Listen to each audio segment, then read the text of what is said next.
আসসালামু আলাইকুম। আমি জান্নাত, কুকবাই জান্নাতে আপনাদের আরো একবার স্বাগতম। আজকে আমার পছন্দের একটা রেসিপি শেয়ার করছি, সেটা হচ্ছে গরুর মাংসের আচার।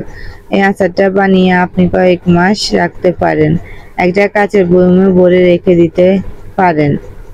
ভাত বা খিচুড়ির সাথেও খেতে দারুণ মজার। আজকে গরুর মাংসের আচার তৈরি করার জন্য আমি এখানে 1 কেজি গরুর মাংস নিয়েছি। মাংসগুলো ছোট টুকরো করে কেটে ধুয়ে পরিষ্কার করে নিয়েছি। এখন এখানে কিছু গুঁড়া মশলা দিয়ে দিচ্ছি।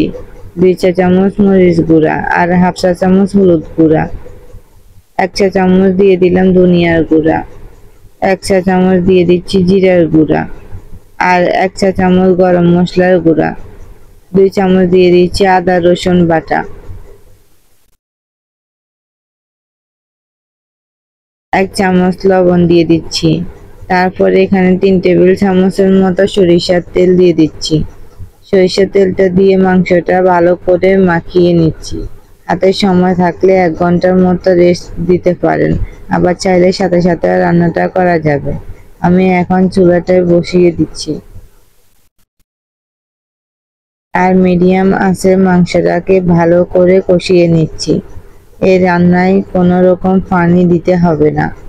আপনি যদি চুলার কম আঁচে কমিয়ে মাংসটা রান্না করেন, দেখা যাবে মাংস থেকে অনেকটা পানি বের হয়েছে। এই পানি দিয়ে মাংসটা সিদ্ধ করে নিতে পারবেন। আর আচারের মাংসটা যেহেতু ছোট করে কেটে নেওয়া হয়েছে, এটা সিদ্ধ হতে বেশি সময় লাগবে না।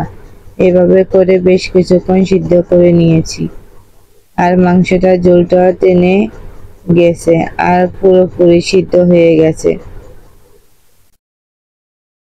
এই পর্যায়ে হচ্ছে প্যানটাকে চুলা থেকে নামিয়ে নিচ্ছি।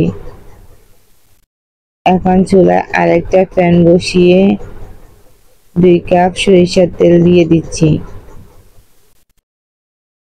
এখন এখানে দিয়ে দিচ্ছি 1 চা চামচ পরিমাণ পাঁচফোড়ন, একটা রসুন কুচি আর অল্প একটু আদা কুচি দিয়ে দিচ্ছি। 5টার মতো দিয়ে দিলাম শুকনো মরিচ। এগুলো এখন সরিষার তেলের সাথে খুব ভালো করে ভেজে নিচ্ছি। এখন আগে থেকে যে মাংসটা সিদ্ধ করে রেখেছিলাম সেটা দিয়ে দিচ্ছি। সরিষার তেলে ভালো করে নেড়ে চেড়ে ভুনে নিচ্ছি। আপনারা এখানে চাইলে সরিষা বাটা দিতে পারেন, তবে যেহেতু সরিষার তেল দিয়ে করা, এখানে আর সরিষা বাটা দেওয়ার দরকার নেই। এমনিতে একটু ঝাঁঝালো ভাব থাকবে। এখন শুধু মিডিয়াম আঁচে জাল করে নিচ্ছি। এভাবে করে জাল করে নেওয়ার পর বেশ কিছুক্ষণ পর দেখা যাবে যে কালারটা চেঞ্জ হয়ে গেছে। এ পর্যায়ে চুলার আঁচ বাড়ানো যাবে না, একদম কম আঁচে ভাজতে হবে যাতে মাংসগুলো পুড়ে না যায়, দারুণ একটা কালার আসে। চুলা থেকে নামানোর আগে হাফ চা চামচ দিয়ে দিচ্ছি পাঁচফোড়নের গুঁড়ো। এখন কিন্তু কালারটা অনেক সুন্দর হয়েছে। আর এই আচারটা কিন্তু তেলে ডুবানো থাকবে, তেলটা অবশ্যই বেশি করে নেবেন। আমি এখন একটা প্লেটে পরিবেশন করে দেখিয়ে দিচ্ছি যে আচারটা ঠিক কোন পর্যায়ে চুলা থেকে উঠাতে হবে। ঠিক এরকম একটা কালার এখন আসে, তখন উঠিয়ে নেবেন।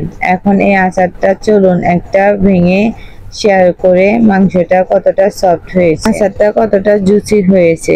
এখন এটা ভাতের সাথে খিচুড়ির সাথে খেতে পারবেন। 2 থেকে 3 মাসের মতো এটা রাখতে পারবেন, নষ্ট হওয়ার কোনো চান্স নেই। তেলের নিচে ডুবে থাকবে।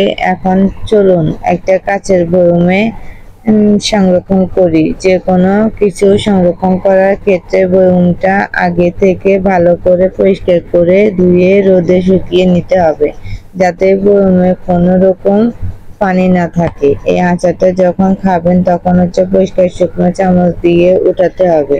তো এভাবে করে আচারটা বানাতে পারেন। এটা খিচুড়ির সাথে খেতে দারুণ মজার, চাইলে ভাতের সাথেও খাওয়া যাবে।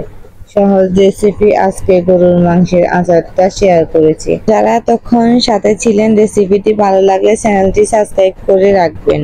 আজকের মতো এ পর্যন্ত। সবাই ভালো থাকবেন, সুস্থ থাকবেন। আল্লাহ হাফেজ। আসসালামু আলাইকুম।